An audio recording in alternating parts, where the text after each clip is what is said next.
dafa am benn modèle femme sénégalaise wala femme sénégalaise bu ñuy bëggoon a présenter. que ni xale bu jigéen bi nga xamante ne bu moderne la entre guillemets. c'est ça dootul nangooti li nga xamante ne mooy autorité jëkkëram. dina nangu am jëkkër mais d'accord jëkkër yi jëkkër la rek. mais tey jii moom bu demee ba accepter jëkkëram bëgg ko ba jël ci turam. li nga xamante ni dafa sacré ba ñu bëri tey ji peut-être nañu doogay découvrir que ni may koor bi jëkkëram la donc loolu yaakaar naa ni ñi nga xamante ni dañu yaakaar que ni jëkkër du sang war nañu mën a jàng ci loolu parce que ñoom tey ñu bëri dañuy présenter benn femme sénégalaise boo xamante ni bon voilà dafa bëri ay stéréotypes dañ koy jëlee parce que de l'hexagone ñoom peut-être ni li ñu jàppee exemple ñoom nañu bëgg transférer ici di wane woy femme sénégalaise warul nekk femme bu soumise parce que booy toppatoo sa jëkkër da ngay wane benn soumission benn faiblesse donc yooyu yaakaar naa ni ak au-delà de loolu li nga xamante ni aussi ci ay colinam ak yooyu dafay wane benn africanité te loolu lu baax la leen li nga xamante ni bëggoon naa ko wax du ci moom ci Aliou Sow parce que Aliou Sow c'est un grand intellectuel et malheureusement parfois bu ma koy déglu damay am beaucoup de mal parce que du ma ko comprendre je peux pas comprendre et je peux pas concevoir tey Aliou Sow di wax que ni Sénégal mënul demal boppam lan mooy richesse d'abord mën nañuy poser le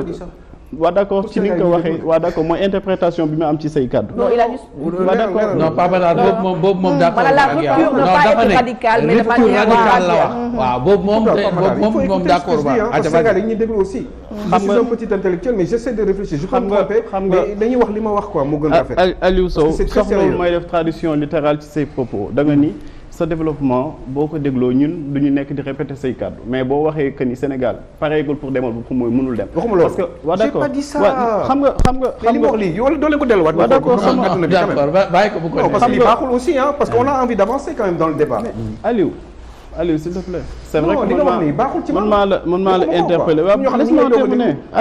léegi bàyyi ko mu dem yow wax na ñun ñëpp wax nañ bàyyi ko mu continuer. laisse-moi terminer ba ngay wax même bu ma dàkkul ak yow dama toog di la dëgg. non mais waxuma sa tour accusé ma dama joxe sama xalaat. d'accord dama la interpellé ne man lii laa wax débat moo ñu boole bu du woon débat doo toog fii ku fi wax man aussi bu ma waxee sañ nga interpeller samay kàddu maintenant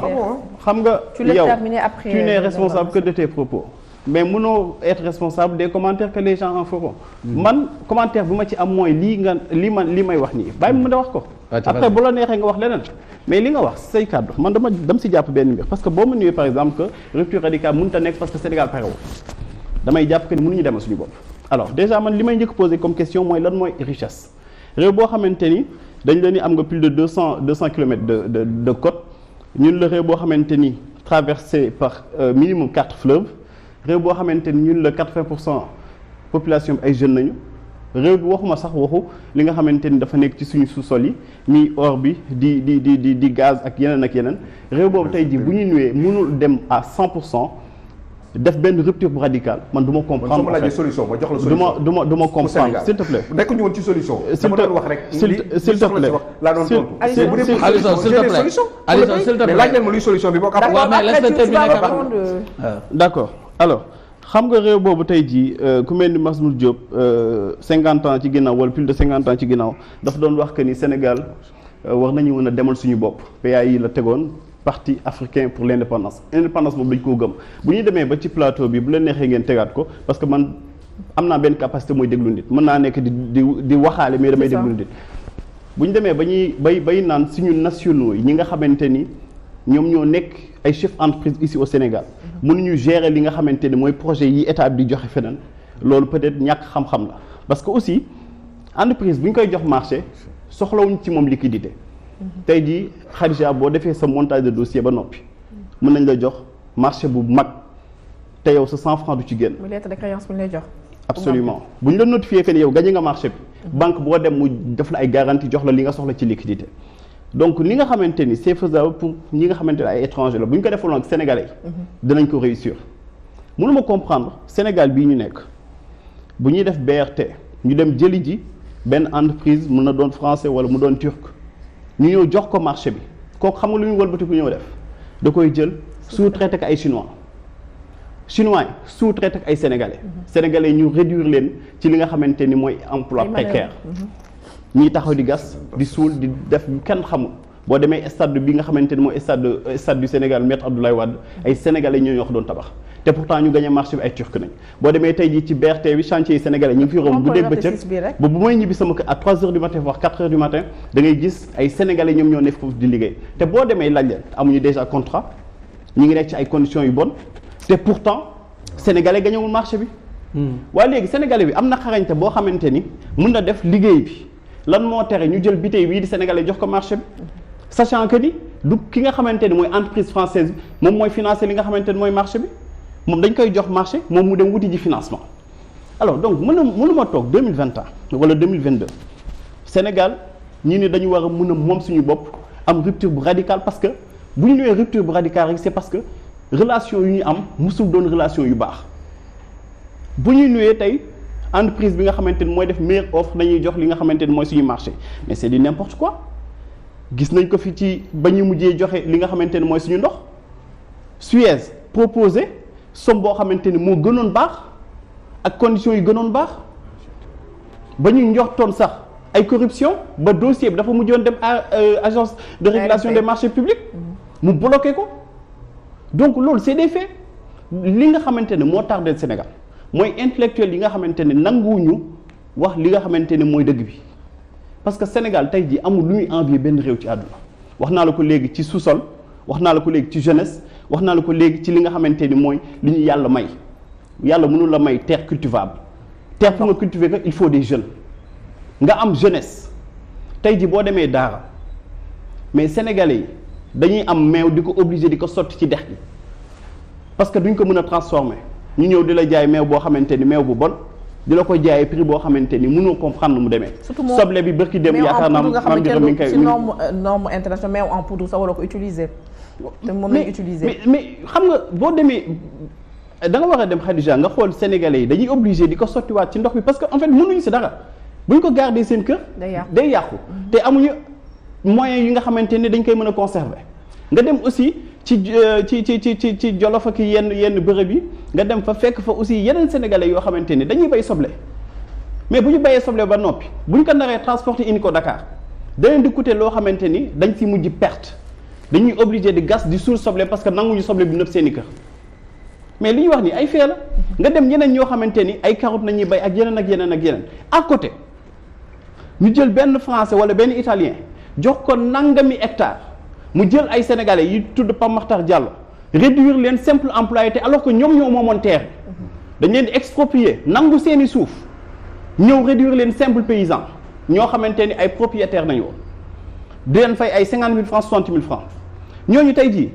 bu ñu bayee entreprise étrangère yooyu ñoom la ñuy imposer waat ci marché bi dugal ko ci yenn grande surface yi léegi sénégalais bi nga xamante ne ba tey dasa na as tuuti suuf di bay di góorgóorlu bu bayee ba noppi day am problème pour écouler li nga xamante ne mooy produit parce que déjà du am ku ko jàppale beneen exemple bi nga xamante ne bu ñu ko di fàtte mooy li xew fële ci Excaf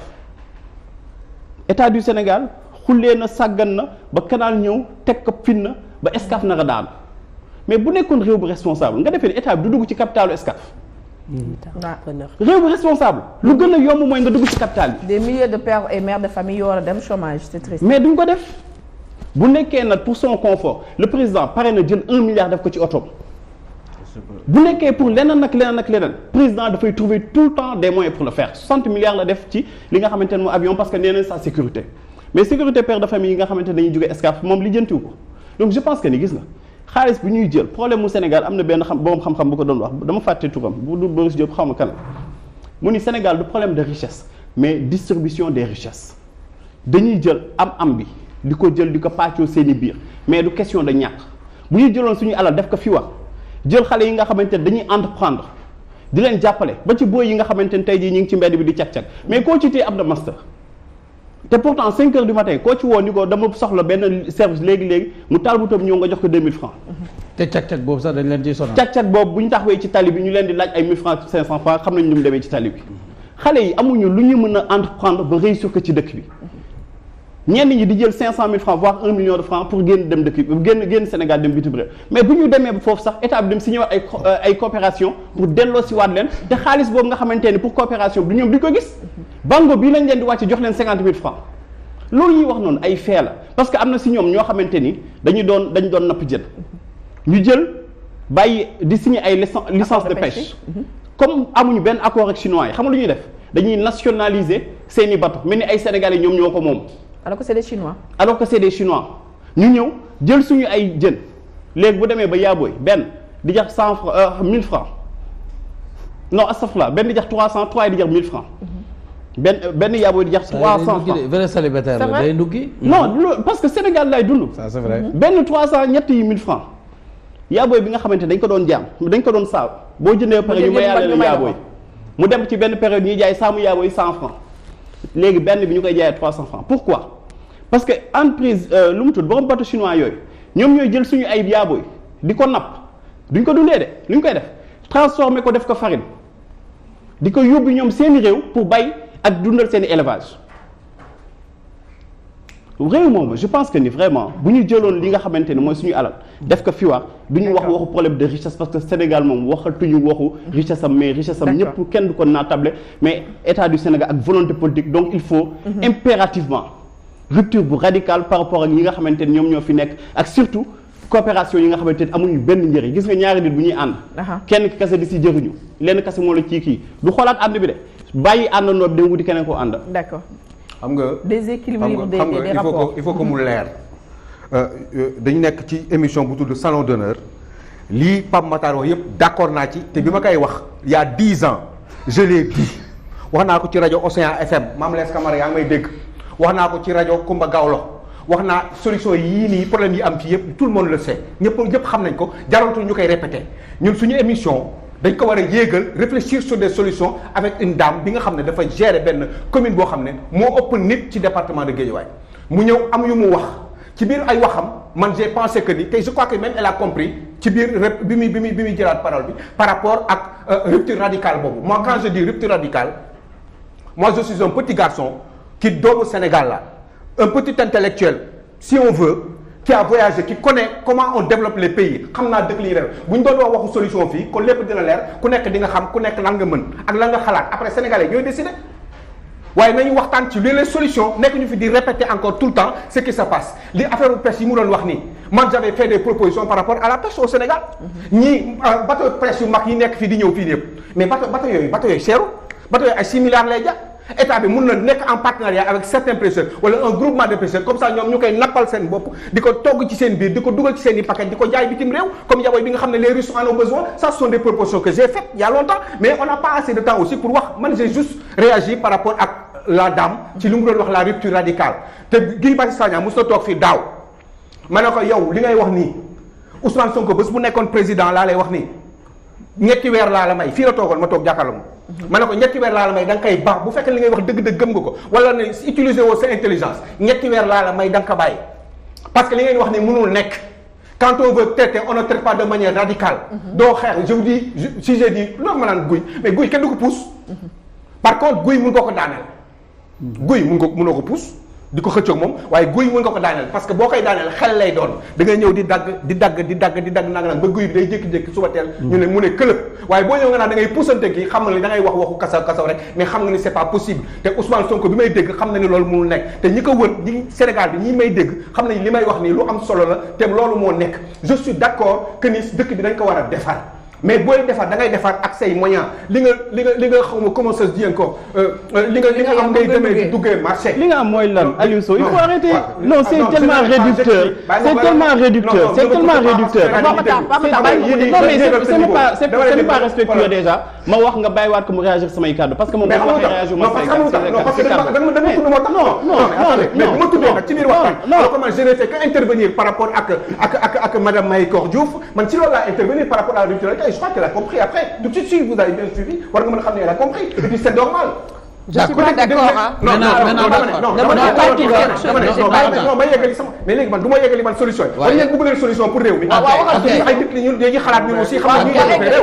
bu ñu toogee fii dañ fi toog parce que dañ fi war a toog dañuy def suñu liggéey mais xam nañ ñuy développé réew nañu waxtaan. si je suis ridicule man maa ngi wax depuis ay années quand même. Aliou quand même am naa lu tuuti lu ma mën am naa ay erreur nag am naa fu naa fu ma juumee. Aliou am naa lu ma mën nekk ma fi pour di werante. Aliou on perd du temps. je suis en train de dire que ni bu fekkee da ngeen bëgg on parle de solution on va sortir des solutions voilà léegi solution yi dinañ ci ñëw. on se tait c'est tout. léegi solution ñu dem suñu yoon. non solution bi dinañ ci ñëw Aliou solution bi dinañ ci ñëw. il faut ngeen yëgal ko quand même. waaw d'accord Aliou on est d'accord solution bi dinañ ci ñëw. moi j'ai des idées sur la pêche. waaw non bàyyi dinaa ñëw Aliou s'il te plaît Aliou dinañ ñëw ci solution bi. sur le développement j'ai des idées sur le projet d'industrialisation dans le pays. Aliou mais nañ ko institution yi ñuy wax ne depuis 2007 man j'ai une constitution. waaw Aliou dinañ ñëw ci solution yi nga tojal ñu ko. dinañ ñëw ci solution yi parce que prérogative présidentielle dañ ko war a wàññi. yooyu ay xalaat la dañ ci waxtaan. waaye di ay xalaat nii rek. Aliou soo bëggee li ngay wax mu am njëriñ soo bëggee li ngay wax mu am njëriñ. c'est que ni ngeen di defee moo baax. non xaaral rek non ne dis pas ça. boo bëggee li ngay wax mu am njëriñ. non il faut que tu dises quand même. c'est tout ça sert à rien. attends mais tout le temps c'est pareil à chaque fois ñu ma attaque ay solution dañu wax ay solution Sénégal déglu ñu parlons de solution. Aliou loolu mooy xam-xam. Aliou pas di warante nii. Aliou non après Aliou li ngay wax soo bëggee mu am njëriñ da ngay xaar ñu jox la nga wax vas-y Mame Birame non ñi ngi ñëw bu ñëwee nga dem ci solution yi vas-y mais d'accord Aliou Sow quand même